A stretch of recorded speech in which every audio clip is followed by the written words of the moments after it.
আসসালামু আলাইকুম বন্ধুরা, কেমন আছেন সবাই? আশা করি সবাই খুব ভালো আছেন। আজকে আমরা সিএসএস এর আরও কিছু মজার মজার প্রপার্টির কাজ দেখব।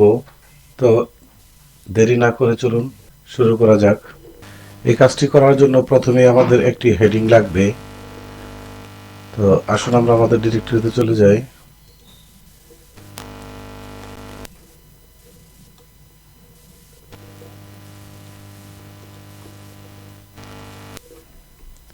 H1 ট্যাগ লিখি, H1।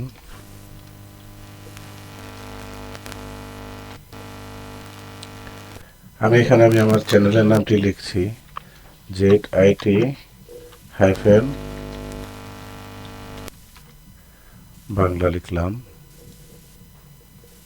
এখন ব্রাউজার আমরা ওপেন করি। দেখতে পাচ্ছেন আমাদের ব্রাউজারে চ্যানেলের নামটি চলে আসছে। এখন এই লাইনটিকে সিএসএস প্রপার্টি ব্যবহার করে আমরা খুব সহজেই সুন্দরভাবে উপস্থাপন করতে পারি, কারণ আমরা এখন সকলেই স্টাইলের কাজ করতে পারি। প্রথমে লেখাটিকে আমরা মাঝখানে আনবো, সেজন্য প্রথমে আমরা H1 ট্যাগটিকে ধরব। H1 ট্যাগটিকে ধরলাম, সেকেন্ড ব্র্যাকেট শুরু শেষ করলাম। প্রথমে আমরা লেখাটিকে মাঝখানে আনবো, সেই জন্য আমাদেরকে একটি প্রপার্টি লিখতে হবে, সেটি হচ্ছে টেক্সট অ্যালাইন।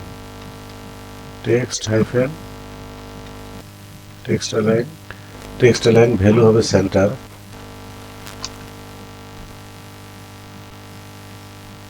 পেজটি সেভ করলাম। এখন রিলোড দিই, মাঝখানে চলে আসছে। এখন আমাদের দরকার এই নামটিকে আরেকটু বড় করব, সেজন্য আমাদের কি প্রপার্টি ব্যবহার করতে হবে? ফন্ট সাইজ আমি 100 পিক্সেল করে দিলাম। পেজটা সেভ করে রিলোড দিই।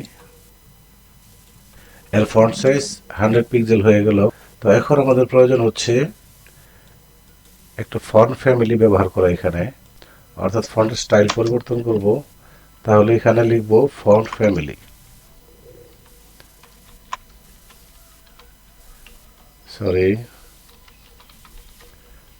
ফ্যামিলি। ইমপ্যাক্ট নামে একটি ফন্ট আছে, একটু মোটা সোটা ফন্ট। ইমপ্যাক্ট,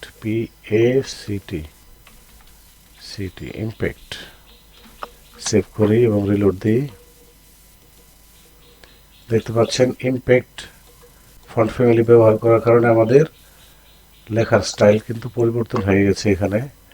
এখন আমাদের দরকার হেডিংটিকে একটি কালার করা। এখানে কালার হিসেবে আমরা রেডি ব্যবহার করি,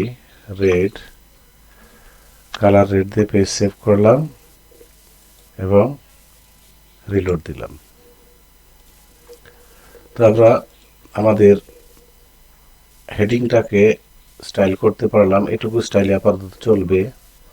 এখন আমরা একটি কাজ করব, নতুন একটি প্রপার্টির ব্যবহার দেখব। সেই প্রপার্টিটির নাম হচ্ছে টেক্সট শ্যাডো।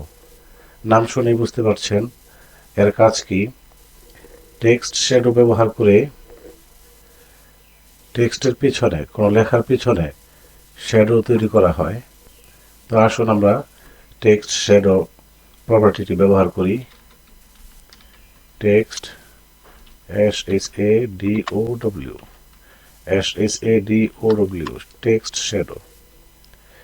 টেক্সট শ্যাডো এই প্রপার্টিতে 4টি ভ্যালু ব্যবহার করা হয়। এখানে আমি প্রথমত 0 পিক্সেল লিখি, তারপর 0 পিক্সেল, তারপর 0 পিক্সেল। এখানে চতুর্থত ব্যবহার করা হয় কালার। এখানে যে কোনো কালার ব্যবহার করা যায়, তবে যেহেতু শ্যাডোটা কালো রঙের হয় বিশেষ করে, তো আমি এখানে ব্ল্যাক দিচ্ছি। ব্ল্যাক দিলাম। এখন আসুন পেজটা সেভ দিয়ে রিলোড দিয়ে দেখি আমাদের আউটপুটে কোনো পরিবর্তন হলো কিনা। এখানে কিন্তু অলরেডি শ্যাডো চলে আসছে। আমরা দেখতে পাচ্ছি না, এই জন্য যে শ্যাডোটা আসছে ঠিক টেক্সটের বরাবর পিছনে। তো আমাদেরকে এখানে এই ভ্যালুগুলো ব্যবহার করে শ্যাডোকে সাজাতে হবে। এখানে আসুন, তো এই জন্য একটু সহজ কাজ হচ্ছে, আমরা যদি ইন্সপেক্ট এলিমেন্ট করে নিই তাহলে বিষয়টা ইনস্ট্যান্ট দেখতে পাবো। তাহলে ইন্সপেক্ট এলিমেন্ট করি, আমরা যেহেতু জানি কিভাবে ইন্সপেক্ট এলিমেন্ট করতে হয়। তো এখানে এসে আমি প্রথম ভ্যালুতে আসলাম। প্রথম ভ্যালুর কাজ কি দেখি। এখানে আমি আমার কিবোর্ড থেকে আপ বাটন চাপি। যখন আমি আস্তে আস্তে বাড়াচ্ছি দেখতে পাচ্ছেন পিছনে টেক্সটের পেছনে কিন্তু ছায়া তৈরি হচ্ছে। তাহলে এখানে আপ বাটন চাপলে ছায়াটি ডান পাশে সরে আসছে, এবং যদি আমি নিচে অর্থাৎ ডাউন বাটন চাপি তাহলে দেখতে পাচ্ছেন শ্যাডোটি বাম পাশে চলে যাচ্ছে। তাহলে বুঝতে পারলাম প্রথম ভ্যালুর কাজ হচ্ছে শ্যাডোটাকে ডানে এবং বামে সরানো। তাহলে প্রথম ভ্যালুর কাজ হচ্ছে শ্যাডোটাকে ডানে এবং বামে সরানো। আসুন এবার আমরা এটাকে ছেড়ে দিই। আসুন এবার আমরা দ্বিতীয় ভ্যালুর কাজ দেখি। এখানে আমি আপ বাটন চেপে দেখি। আপ বাটন চেপে বুঝতে পারলাম যে এখানে দ্বিতীয় ভ্যালুর কাজ হচ্ছে শ্যাডোটাকে নিচে এবং উপরে নেয়ার কাজ। এখন তৃতীয় ভ্যালুর কাজটা দেখি। এর আগে লক্ষ্য করুন একটা বিষয়, এখানে শ্যাডোটা কিন্তু একদম সলিড দেখাচ্ছে, কালারটা একদম স্ট্রেট। তাহলে তৃতীয় ভ্যালু যখন ব্যবহার করব, এখানে আপ বাটন চাপিয়ে দেখতে পাচ্ছেন কালারটা ব্লার হয়ে যাচ্ছে। অর্থাৎ তৃতীয় ভ্যালুর কাজ হচ্ছে কালারটাকে ব্লার করা। তাহলে আমরা এখানে 10 পিক্সেল ব্যবহার করে দেখি। 10 পিক্সেল প্রথম এবং দ্বিতীয়ত 10 পিক্সেল এবং তৃতীয় ভ্যালু হিসেবে 10 পিক্সেল দিলাম। তাহলে দেখতে পাচ্ছেন লেখার পিছনে সুন্দর একটি স্মুথ শ্যাডো তৈরি হয়েছে। তো এখানে চতুর্থ ভ্যালু তো বুঝতেই পারছেন, এখানে চতুর্থ ভ্যালুতে আপনার কালার ব্যবহার করতে হবে। তবে শ্যাডোর ক্ষেত্রে কালো কালারই সবচেয়ে সুন্দর হয়। তারপর আপনি অন্য কালার ব্যবহার করে দেখতে পারেন কেমন দেখায়। তা আমার মতে কালো কালার ব্যবহার করা উচিত শ্যাডোর ক্ষেত্রে। তো আসুন এখন আমরা আমাদের এডিটরে চলে যাই।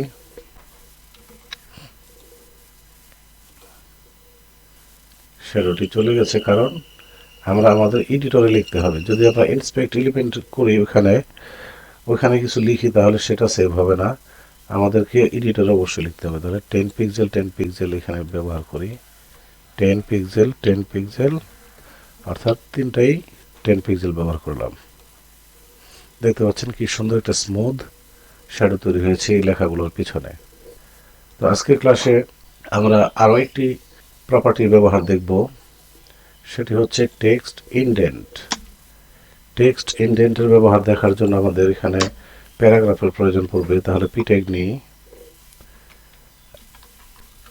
লরেম ইপসামের 200 ওয়ার্ড নিয়ে আসি। লরেম ইপসামের 200 ওয়ার্ড নিয়ে আসি। একটি প্যারাগ্রাফ নিলাম, আরও একটি প্যারাগ্রাফ নিই।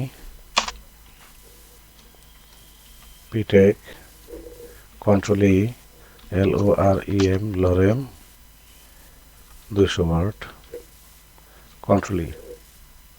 পেজটা সেভ করি, এবার রিলোড দিই। আমাদের প্যারাগ্রাফ দুটি চলে আসছে দেখতে পাচ্ছেন।